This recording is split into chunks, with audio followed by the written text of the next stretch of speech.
A lot. I think Coach does a good job. Coach Rule does a good job of like the day before the scrimmage.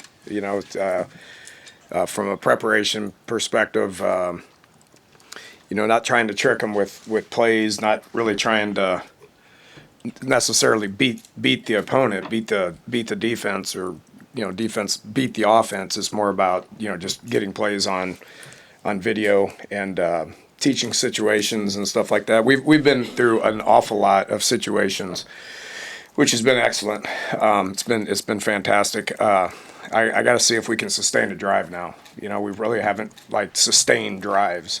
It's been all situational stuff. So what we're really trying to get accomplished tomorrow is getting the three groups out there to see if we can get first downs on third down and critical downs and be able to sustain drives. Can we handle a 8-play drive right now? I don't know, because we haven't done it. So that's going to be the main focus for tomorrow. I know that. And they'll all play. It'll be, we did 40 with each group last Saturday. I'm anticipating 40 with each group this Saturday. I know that, it's got to be proven in the game, but how have you seen still in progress of just making a routine play, getting the ball out of his hands and getting into his playmaker? Yeah, we just keep harping on routine plays, and then those things turn into big plays. We've been explosive at times, which I haven't seen since I've been here. So that's coming together. I think they're buying into it. Camp's hard. This has been a tough camp. It's hard everywhere, and so those guys are doing a good job of getting their bodies ready to get out there and play. Just every week, just routine plays, and what you see with those routine plays is more first downs, but more explosive plays too. Because if you're just making routine play after routine play, those things tend to go. What's the depth of the playmakers at the receiver position at this point? Like the guys that are doing the things you want them to do once they get the ball in their hands? Yeah, I'm not prepared to talk about a depth chart right now.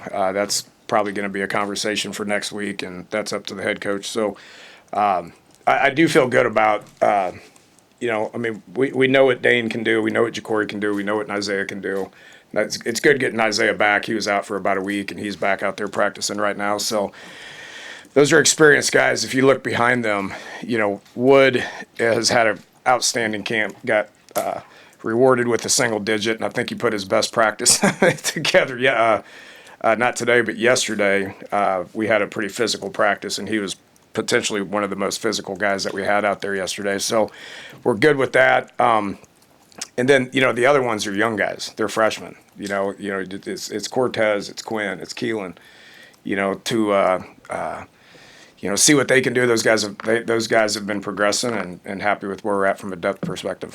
Obviously, last year, one of the things you talked a lot about with the wide receiver group was blocking. Wide receivers and tight ends, just how's the perimeter blocking been so far? Yeah, I've been very pleased with it.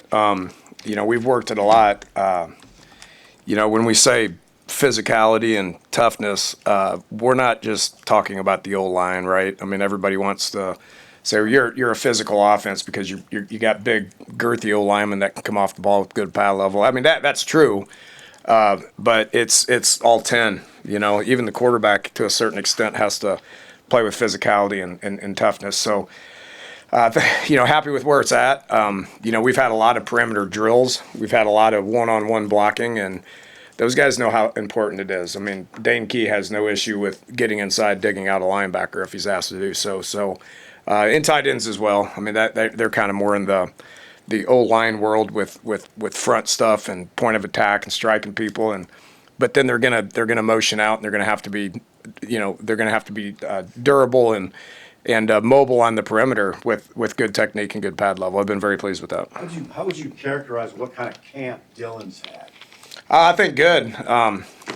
He's he took one day off just because I usually do that after like 2 weeks, give the quarterback a break. From you have a recovery day, and then I give him another day just for the arm. And nothing was wrong. It's just, but other than that, he's been out there playing every play, playing every rep, playing every period. It's different when he's out there, just from, the communication, the confidence, just making routine plays and getting the other ones to come along with him. So his leadership is outstanding. The play is fantastic. He's making throws that that I've never seen before, to be honest with you. So I mean, he's in a good spot and he's ready for game day. How much do you think he's improved physically? Have you seen that show up? Yeah, I don't worry about him in the pocket. He's big, he's physical. He can kind of bounce off people and stuff like that. But we do a lot of scrambling with him. Like whether it's boots or nakeds or just like him getting out of the pocket, extending plays. I see that like really advanced right now, just compared to what it was last year. Just like, and it was a focus for us, and we were making him do it. I'm like, don't throw this one. You need to scramble this one. And so he'll scramble, and we're really getting the receivers to understand and buy in to the play ain't over. You need to get to where you need to be able to make plays. So his ability to extend plays, I think, has improved. Him running downfield, getting first downs and stuff, we don't let him do that right now. That's just going to be a game time. If he got it and he needs it, then he can go get it. But I have seen improvement when it comes to that. How is the GoPro film kind of helped with? Sometimes it's comedy. It's really good from a communication, like what he hears from me to what he tells people. Checks, just different things that he's saying. Flipping calls, and then the fun part is when they snap the ball, and they just start running around, and if they make a play, what their celebration sounds like, what if they miss a play, what their vocabulary sounds like. That part of it's pretty interesting. You had mentioned last time you were up just about the good things Mekhi Nelson was doing and not missing many assignments and all that stuff. How have you seen him respond to that praise since then? Yeah, I didn't have to kick his ass, so good. He's still young. He's a freshman. He hasn't played in a football game. I can say the same thing about Mosey. Ike. Ike's made a whole lot of plays. Both those guys. It's going to be interesting to see, what their demeanor is. Moving forward into game week, and then obviously what happens when it's real live bullets. But they've both done a solid job. Quentin Ives was out there today. He's back for the first time, so it's good to get a dude that's a little bit older, that's played in games. Quentin scored a touchdown in the bowl game and liked what his demeanor was when he was out there. So we've really developed a room where we were concerned because of young guys, what we were going to get to what is now very competitive. And right now they know every time they line up out there that they're fighting for playing time. Who's going to be the second guy that goes out there right now? I don't know. We got Saturday will be a big step. Okay, but we don't know who the second guy is going to be out there right now. I've even put in some two-back sets because I feel good about that group. I didn't think I'd be putting in two-back sets just because I didn't know what I was going to see, but they've progressed, so we'll do a little bit of two-back. How would you assess the number 2 quarterback spot? Jalen obviously had to leg up to start. Has anything changed much with that discussion as you assess that number 2 spot? Yeah, it's a competition. Okay, so what I said, with Jalen, we know what we got in Jalen. Okay, he's a competitive kid that's played in games, that's older, that knows the system, that operates. But TJ's a very talented young kid, and so those guys they're going about equal reps right now, and we will keep evaluating that one as well. You seem to like Bonner right when you got here, some of the things he could do, but how have you seen him grow in the year or so you've been around? Not quite a year, but to get that single digit like you did. Yeah, hard work, man. I mean, he physical, hard work, does everything you ask him to do. Swiss Army knife, so to speak. I mean, he can flex out and run any routes that we want him to do. We can, move him in and use him in the run game as well. So he's going to do a lot. He's a great special teams player.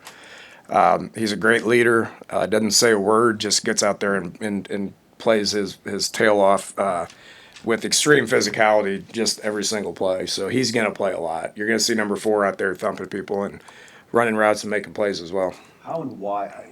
Tell me more about Lateef. Like, how was he advanced? What's his camp look like? Yeah, he's talented. He's very talented. He's got a thick lower body, so his ability, his mobile ability to be able to keep plays alive is really good. I think he'll tuck it and go and be like a running back type threat. But he was here in the spring, and so this is his 4th time with the install. We did it in winter, we did it in spring, we did it in summer, now we did it in camp, and so it's starting to make more sense to him. So he's able to communicate. He's calm. in the huddle. That GoPro for him is critical to hear what he says and what he gets from me and how he says it. And he just, the more reps he gets, the better he's going to be, you know. And so, you know, happy for him to put himself in that position. I didn't know if he would, but he has. Hey, Dana, you guys had Tank Dell, it looked like, out at practice last week. You had made comparisons in the past between Jacory and him. What do you think Jacory got out of that interaction? I think he got some confidence. Jacory's best week of practice since I've been here. I mean, he is playing extremely fast. He's playing extremely free. He's making plays. We know what kind of a energy guy he is. I mean, everybody sees the energy that he brings, but he's bringing energy between the whistles now. You know, I love Tank. I mean, he's, you know, the Texans they went to the Greenbrier up in West Virginia for some joint practices and stuff, and so he was just chilling at you know, in Houston. So we brought him up to be around. I wanted to be around him for a couple of days. You know, he's going through a lot just based on the injury and all that. So he's family to me. He's family to DeKeel and Logan. So, you know, having him around was good for him. It was good for us. And then he spent some time with the receivers just to be real with them. You know, they hear it from us, but they're hearing it from a guy that does it at a high level in the NFL. And so I thought that his presence rubbed off on our players. And I think that him and Jacory hit it off. They're Florida kids. You know, they're similar type players. And so I just think some of the stuff that Tank said to Jacory, I can see it translating into how he's playing. Because, like, Tank understood how to play fast. And Jacory's learning and understanding how to play fast. With the scrimmage, and you mentioned seeing if they can extend drive. I mean, this may be a stupid question, but with what you're looking for, is it as simple as seeing if guys can just make plays to extend the drive? I guess, what are you looking for to see how much? Well, that and being able to do it over the course of 7, 8, 9, 10 plays, right? So, like, usually, like, just common practice is like 4 plays, you're out, you know, and receivers every couple plays, and which you're always going to rotate those guys. But you know, the quarterback, the running back, the tight end, the O-line, being able to stack 7, 8, 9, 10 plays, being able to sustain drives is being able to, you know, make routine plays and get first downs and be able to stay out there. I mean, that's just where we're at. We got to see if we're going to be able to do that. What do you kind of need to see from young running backs to feel comfortable? It's always ball security. It's assignment and alignment. Just being in the right spots. You know, that's critical. It sounds funny, but it's step number one. And then just, you know, being able to hang on to the ball, you know, and finish runs. Being physical, pass protection is a huge part of that. You know, they're going to be able to step up in there and thump. I thought Emmett's been outstanding from a pass protection point of view, and those young guys need to continue to get better at it. That's just a technique thing and a toughness thing, and those guys are doing a good job. They just need to keep getting better with it. We're talking with Coach Raiola after. What have you seen from his offensive line and where you can be looking statistically with those guys? Yeah, continuity is what kind of stands out. I mean, we've probably got our top 8 right now, and you know, those guys are, you know, how they play together, you know, how they're coming together and playing together as one, I think is huge. You know, we got a good, solid, older group. It's great to have Teddy back. It's great to have, you know, Turner back. You know, Henry, you know, missed a lot of the spring and stuff like that. Those guys are older, and they're big, they're physical, they're experienced. But the unit coming together as one is what I've seen in camp, and I think we're playing at a high level up front right now. Awesome. Thank you all.